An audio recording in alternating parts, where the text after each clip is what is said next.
নমস্কার, আপনি শুনছেন ট্রাইব টিভি বাংলা ডিজিটালের পডকাস্ট ফিশ আর আমি সুপ্রিয়া বলছি। বর্তমানে সমগ্র বিশ্বে ভ্যালেন্টাইন্স ডেকে খুব ঘটা করে আনন্দ উৎসবের মধ্যে দিয়ে পালন করা হয়। এই দিনে পার্ক ও বিনোদন কেন্দ্রগুলোও ভালোবাসার মানুষের পরিপূর্ণ থাকে।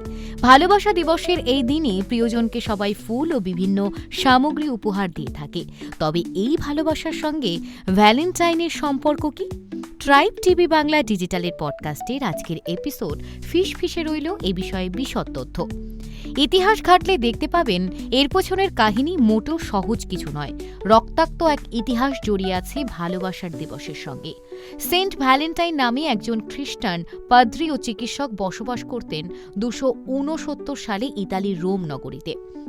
সেই সময় রোমেতে খ্রিস্ট ধর্মের প্রচার নিষিদ্ধ ছিল, কিন্তু তখনকার রাজার আদেশ অমান্য করে খ্রিস্ট ধর্ম প্রচারে নেমে পড়েন সেন্ট ভ্যালেন্টাইন। রোমের সিংহাসনে থাকা সম্রাট ক্লডিয়াস মেনে নিতে পারেননি এই ঘটনা। সম্রাট ক্লডিয়াস বিশ্বাস ছিল প্রেম কিংবা বিয়ের কারণে পুরুষের বুদ্ধি আর শক্তি কমে যায়। তার সমস্ত সৈন্যের ওপর নিষেধাজ্ঞা ছিল এই বিষয়ে। তারা কেউ প্রেম বা বিয়ের সম্পর্কে জড়াতে পারতেন না।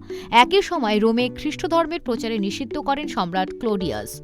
নিয়ম ভাঙার জন্যই আগমন ঘটেছিল সেন্ট ভ্যালেন্টাইনের। সম্রাটের আদেশের বিরোধিতায় তিনি প্রকাশ্যে শুরু করলেন, যে কারণে তাকে বন্দী হতে হলো রাজার সৈন্যদের হাতে। কিন্তু তাতে কি, বন্দী থাকাকালীনও মানুষের প্রতি ভালোবাসা তাকে বেশ জনপ্রিয় করে তুলল। ভ্যালেন্টাইন পেশায় ছিলেন চিকিৎসক। কারাগারে থাকাকালীন এক নারীকে চিকিৎসা করে তার দৃষ্টিশক্তি ফিরিয়ে দেন। এরপর রাজার রোষে পড়েন আরও বেশি। ফেব্রুয়ারির 14 তারিখে তাকে ফাঁসি দেওয়া হয়। সেন্ট ভ্যালেন্টাইনের জীবন উৎসর্গ করার ভালোবাসার কারণেই তার মৃত্যুর দিনটি ভালোবাসা দিবস হিসেবে পালন করা হয়।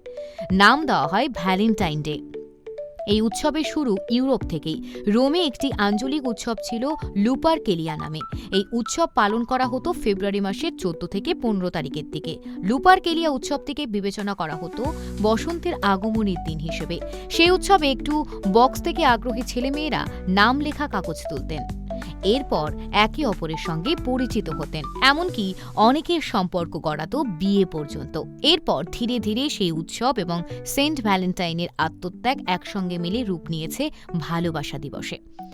আপনাদের কেমন লাগছে ট্রাইব টিভি বাংলার ডিজিটালের পডকাস্ট ফিশ? কমেন্ট বক্সে লিখতে ভুলবেন না, এবং তার সঙ্গে এটাও জানান যে কি কি বিষয়ের ওপর পডকাস্ট শুনতে আপনিও আগ্রহী।